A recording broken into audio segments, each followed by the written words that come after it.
It's Monday, November 25th, and time for your Barbados Today Morning News Update. Thanks for joining us. I'm Fernella Wedderburn. Taxpayers earning less than $25,000 a year will receive a $1,300 reverse tax credit starting this month. That's according to the government's Chief Economic Counselor, Ambassador Dr. Clyde Maskell, who says government's debt restructuring program has resulted in Barbadians getting unprecedented tax relief as it has been able to turn the island's economic fortunes around and bring it to a point of stability. Because of the savings that we've gained from the debt restructuring, we have been able to give Barbadians unprecedented tax relief. And that started in July of this year. The problem with the tax relief is that you can only give tax relief to those who pay taxes. And in Barbados, $25,000 or less now, you will pay no tax. So what did we have to do for the poor individual or lower income individual is to use a technique called transfers, credits. So the reverse tax credit that will now go to the bottom end of the income ladder can only be given at the end of the year. It can't be given monthly. So they don't see the immediate effect. But starting this month, in fact, Barbadians earning less than $25,000 a year will all receive a reverse tax credit to the tune of $1,300. But that could not have been granted immediately like immediate tax relief. What's also happening that perhaps people are not recognizing this. You do other forms of transfers that help the poor. Speaking to the congregation of the Thanksgiving service at St. Luke's Anglican Church to celebrate the first anniversary of the Barbados Trust Loan Fund Limited, Dr. Maskell assured that government is also taking steps to rectify the social issues facing the country, including the garbage woes. That will soon be solved because the trucks have been purchased. So I sit back, I would all they understand it, but last year at this time, in October, just before this time, we had only 12 garbage trucks. We now have 22 working. We imported more, but they will come. And it's time for us just to sit back and let it happen. Also addressing yesterday's church service was Small Business, Entrepreneurship and Commerce Minister Dwight Sutherland. He says the government's Trust Loan Fund program has done well in its first year of operation, with some 2,700 loans distributed between November last year and October this year. That the Trust Fund Limited has done a tremendous job for the first year of operation. And this element of the community, we have now embarked on something called clusters. And what we're speaking about, Father Watson, in the ecosystem and the entrepreneurial training is termed clusters, whereby we take those businesses and we hold their hands and we ensure that they are sustainable businesses, not just giving them the money, but we form partnerships with them and bringing those persons who will be successful, like Mr. Carroll over there from Carrollton Printing, who has done human service within St. George and this church, and we see Carroll, I recognize you. And Carroll can become one of the mentors for those small businesses to let them understand how to operate. So you form that circle of businesses we call a cluster. The Department of Commerce and Consumer Affairs is advising consumers not to eat and retailers not to sell any romaine lettuce harvested from Salinas, California, due to a possible E. coli contamination. The warning comes as the DCCA supports a recall by the U.S. Food and Drug Administration and the Center for Disease Control on romaine lettuce from that region. According to international reports, the FDA and CDC are investigating a multi-state outbreak of this type of bacteria linked to the lettuce, which has seen 40 people infected from 16 states.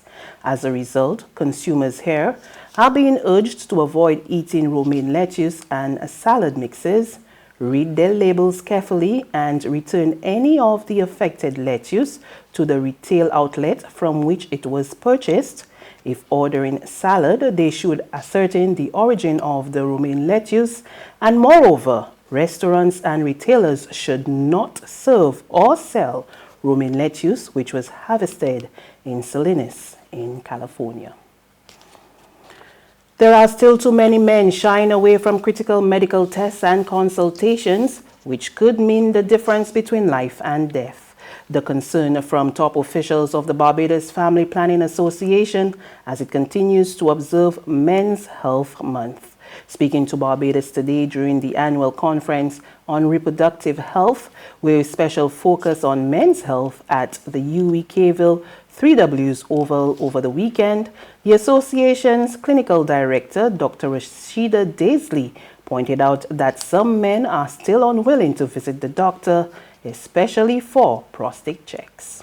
Obviously, in Barbados, we have equal access to healthcare. We don't have many barriers, financial or physical.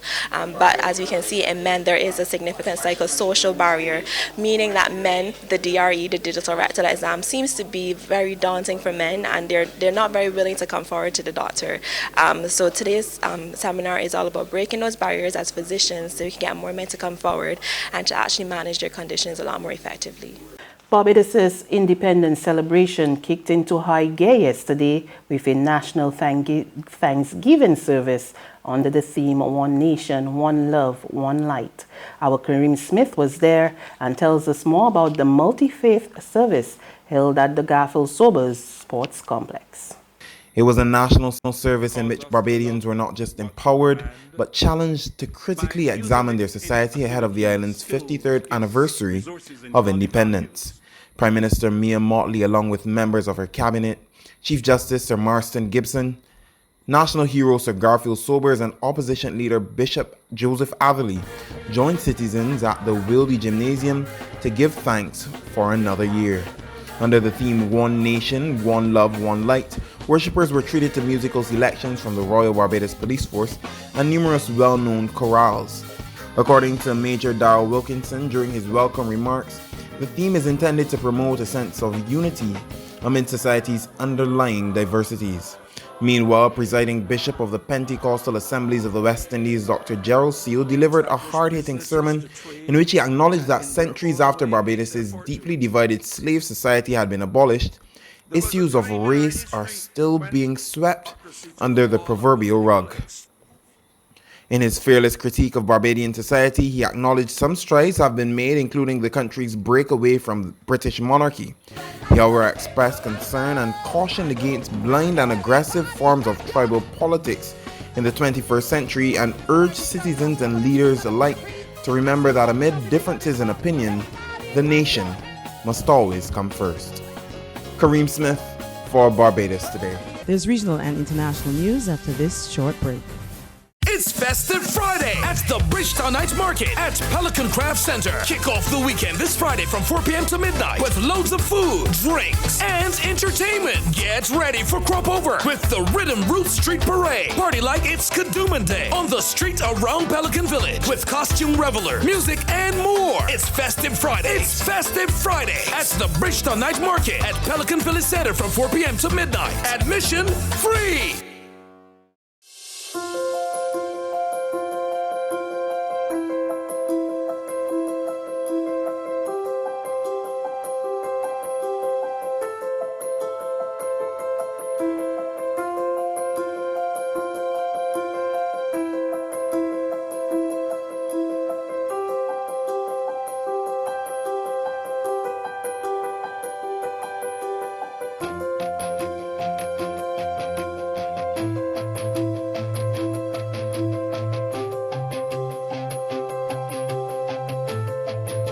Barbados Today, news you can trust.